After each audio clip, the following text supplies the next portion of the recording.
Hello students. आज आपके नए विचारक हैं किलफोर्ड ग्रीज। जो आपकी ये सीरीज चली हुई है, इसमें सोशियोलॉजिकल थिंकर आपकी जो यूनिट 1 है, सोशियोलॉजिकल थिंकर है। इसमें आपके 26 थिंकर हैं, ठीक है।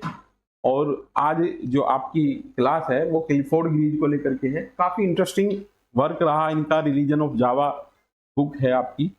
जावा और बाली की स्टडी इन्होंने की है, और काफ़ी अगर पुराने समय से देखा जाए तो इनकी बुक्स बड़ी आती है आपकी। बट 2018 के बाद जो आपका सिलेबस इम्प्रूव हुआ, उसमें किलफोर्ड ग्रीज को भी जोड़ दिया गया। और यूनिट 1 जो आपकी अभी चल रही है, यूनिट 1 में आपके 26 थिंकर हैं। ये सभी थिंकर आपको यूट्यूब चैनल पे कराए जा रहे हैं। जो बच्चे सीरियसली तैयारी कर रहे हैं हिंदी भाषा के माध्यम से, उनके लिए ये क्लास बड़ी महत्वपूर्ण है। और आप देखोगे कि फ्यूचर में ये जो क्लास है, बच्चों को बेसिक कॉन्सेप्ट समझने के लिए बड़ी रामबाण सिद्ध होंगी। इस चैनल पे पूरी तैयारी आपकी सोशियोलॉजी मेन सब्जेक्ट के रूप में कराई जा रही है, प्लस पेपर 1 का सभी पार्ट आपको हिंदी और इंग्लिश दोनों भाषा में, बाइलिंगुअल भाषा में फुल कोर्स आपको मिलने जा रहा है। कोई बच्चा किसी कोचिंग को अगर अटेंड ना करे, रूरल इंटीरियर एरिया में होने के बावजूद या इकोनॉमिक कंडीशन होने के बावजूद, या कैसे भी कोई भी इश्यू उनके सामने है, और अगर उसने इस चैनल पे जो आपको कंटेंट प्रोवाइड हो रहा है वो पूरा कंटेंट ऑब्जर्व किया अच्छे से, अपनी प्रिपरेशन की, तो मैं मानता हूँ कि वो टारगेट अपना अचीव कर लेगा।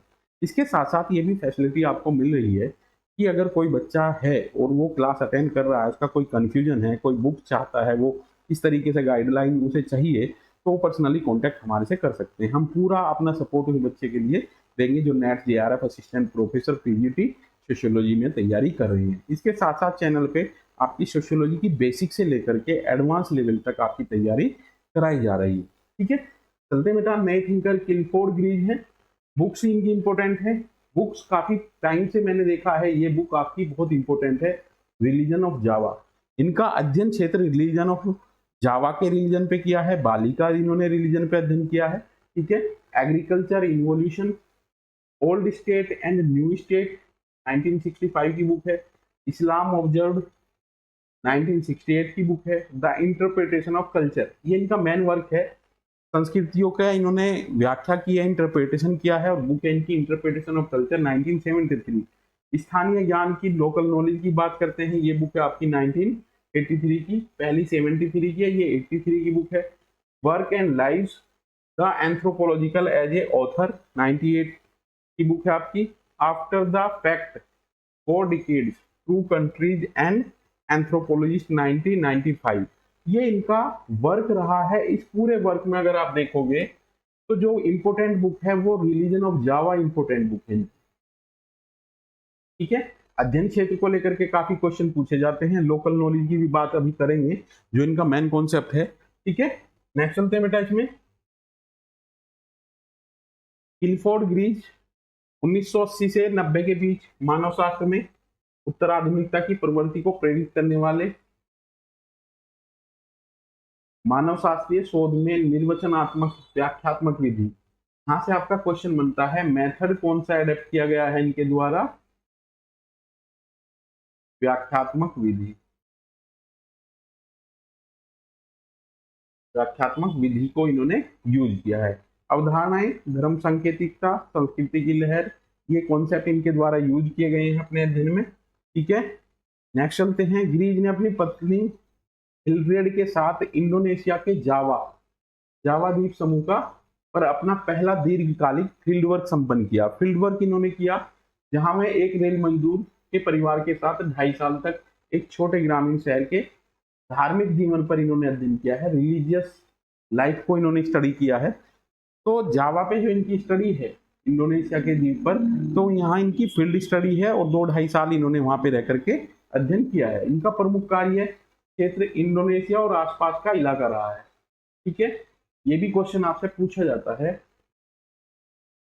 संस्कृति की परिस्थिति, ये इंपोर्टेंट क्वेश्चन है बेटा आपका। देखो,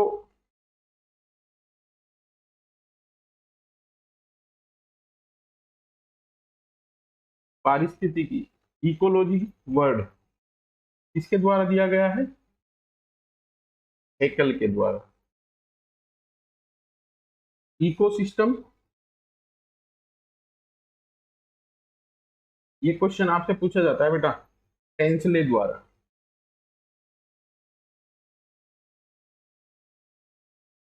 सोशल इकोलॉजी, अभी आपने थिंकर पढ़े थे राधा कमल मुखर्जी,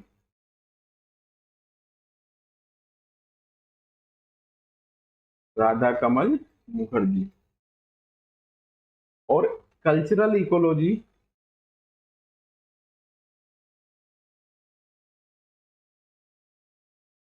इसके द्वारा दिया गया है ग्रीज के द्वारा, किलफोर्ड ग्रीज द्वारा।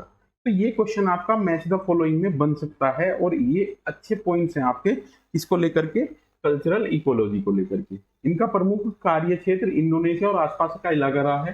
कल्चरल इकोलॉजी को लेकर के उन्होंने सन 1963 में कीर्षक जटिल संरचना, सन 1986 और जावा का धर्म नामक पुस्तक लिखी। राष्ट्र निर्माण पर सन 1965 में इनकी पुस्तक पुराने राष्ट्र और नवीन राज्य का संपादन किया है। ये इनका वर्क है जिसमें इन्होंने काफी अच्छे तरीके से स्टडी की है, और कुछ टर्मोलॉजी को इन्होंने यूज किया है, जैसे कि आपका कल्चरल इकोलॉजी वर्ड यूज किया गया इनके द्वारा।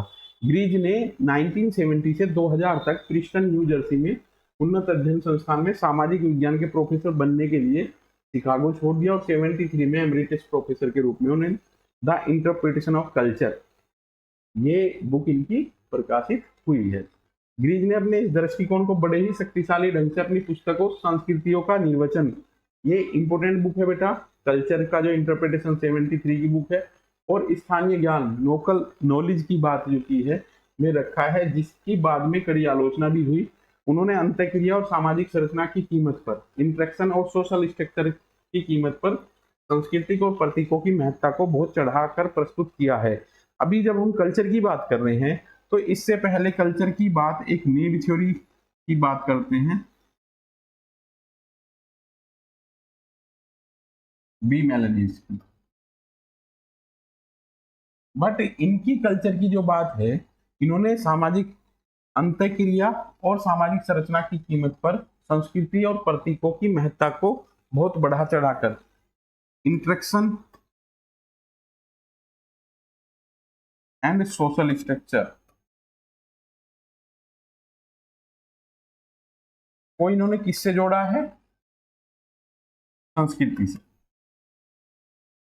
और इन्होंने ज्यादा फोकस किया है, इसलिए इनकी इस चीजों को लेकर के आलोचना भी बाद में हुई है, इनकी थ्योरी को लेकर के। ठीक है बेटा, चलते हैं नेक्स्ट। इसमें इन्होंने संरचनात्मक प्रकार्यवाद, अब आपने जब क्लास की है ये सब, तो शुरू में आपने मैक्स वेबर को पढ़ा, इमानुएल दुर्कheim को पढ़ा, कार्ल मार्क्स को पढ़ा, तो Bradley, Brown, Levi Strauss, B Malinowski, ये सभी थिंकर आपकी क्लास हो चुकी हैं। और उसमें जो आपकी थ्योरी आई थी वो स्ट्रक्चरल फंक्शनल अप्रोच आपकी आती है। बाद में संरचनावाद और मार्क्सवाद जैसी वस्तुपरक चीजें आपको पढ़ाई गई हैं। उन चीजों को देखोगे इन्होंने यहाँ पे आगे बढ़ाया है। उन्होंने संरचनात्मक प्रकार्यवाद, संरचनावाद और मार्क्सवाद जैसी वस्तुपरकतावादी व्याख्या के रूप में एक वैकल्पिक सिद्धांतकार के रूप में अपनी छवि निर्मित की है। इन थ्योरी से अलग हट करके इन्होंने अपनी स्टडी की है, और लोकल नॉलेज किस तरीके से प्रोड्यूस होती है, या संस्कृतियों का निर्वचन जो है, ये एक अलग तरीके का एक इन्होंने प्रक्रिया लेकर के आए हैं। ग्रीज ने दक्षिण पूर्व एशिया और उत्तरी अफ्रीका में व्यापक नरवंश विज्ञान अनुसंधान किया है। ग्रीज ने सामाजिक सांस्कृतिक सिद्धांत में योगदान दिया है। उन्होंने सांस्कृतिक और नरवंश विज्ञान जैसे नरविज्ञान की बुनियादी मूल धारणाओं पर विचार किया है।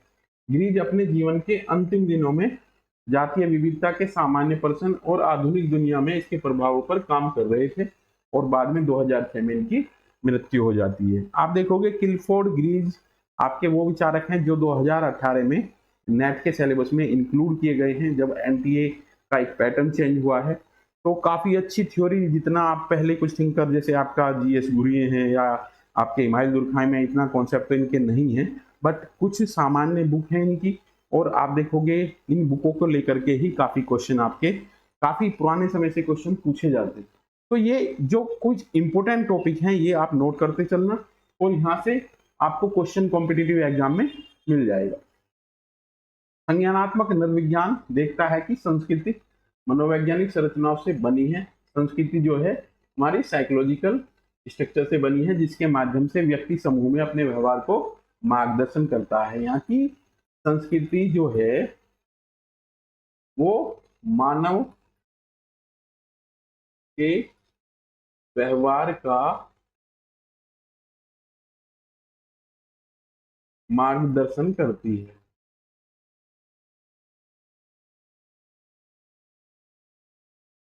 ये ग्रीड के अकॉर्डिंग है। संस्कृति सार्वजनिक है क्योंकि क्रियाओं के पीछे का अर्थ भी सार्वजनिक है। अब आप देखोगे कि जो कल्चर है किसी का इंडिविजुअल मैटर नहीं है, सोसाइटी की एक कल्चर है और कल्चर ही उन एक्ट का इंटरप्रिटेशन करती है जो एक्ट व्यक्ति के माध्यम से किए गए हैं, और उन एक्ट पे प्रभाव किसका मिल रहा है, संस्कृति का ही मिल रहा है।